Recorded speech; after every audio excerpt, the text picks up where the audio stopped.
questions or FAQs about examining California legislative records.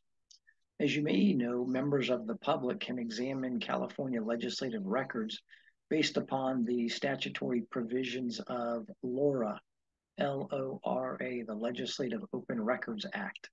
It's found in the California Government Code, and LORA was enacted in 1975 to allow public access to legislative records. So let's tackle some FAQs. First, how are public requests for legislative records made? The requests by members of the public must be made in writing and be submitted to either the Senate Committee on Rules or the Assembly Rules Committee, depending upon the location of the documents being requested. What happens when there are records held jointly by the Senate and Assembly? The Joint Committee on Rules is then charged with the custody of records that's in the joint custody of the Assembly and Senate, and those requests should be sent to the Joint Committee on Rules. What does the Rules Committee do with LORA requests from the public? Generally, the Rules Committees respond within 3 to 10 days upon receiving written requests for legislative records. What happens if the Rules Committee rejects a LORA request? If a request is denied, the individual requesting the information is entitled to a written explanation of why that request is being denied. How does the public review legislative records or documents? Generally, the records may not be removed from the office that is designated for records inspection, and those documents must be inspected in the presence of a designated staff member from the legislature.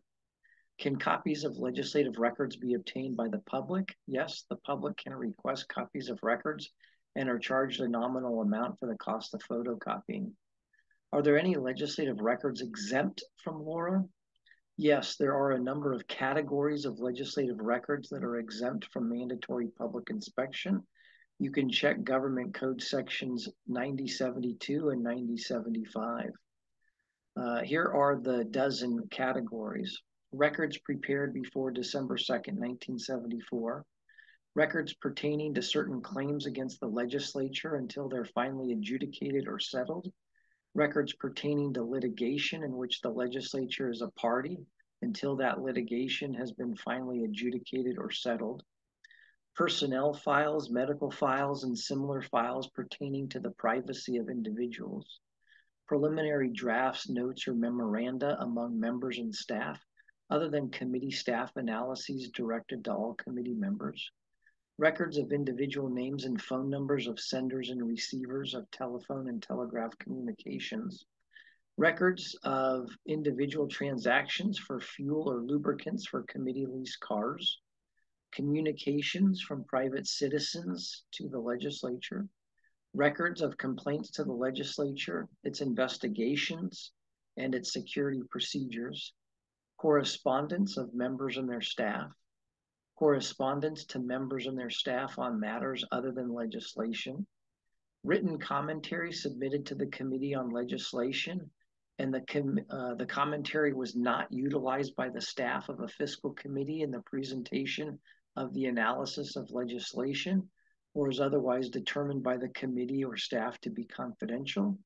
And records where, based on the facts of the particular case, the Joint Rules Committee believes the public interest served by their non-disclosure clearly outweighs the public interest served by their disclosure.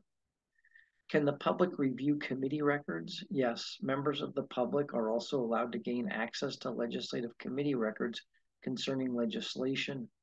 Are there other rules applicable to gaining access to committee records? Many legislative committees have adopted written procedures concerning the public inspection of their records and should be reviewed with the committee when requesting documents. How does the public access committee records? Generally, interested parties must complete a form stating specifically what legislative records they want to inspect, and if those records are not subject to inspection, then they're not released. What happens if the records are available? Then the committee will arrange for their inspection. The records cannot be removed from the office. They're inspected in the presence of committee staff, and copies can be requested, and the public are charged a nominal amount for the cost of photocopying of those committee records.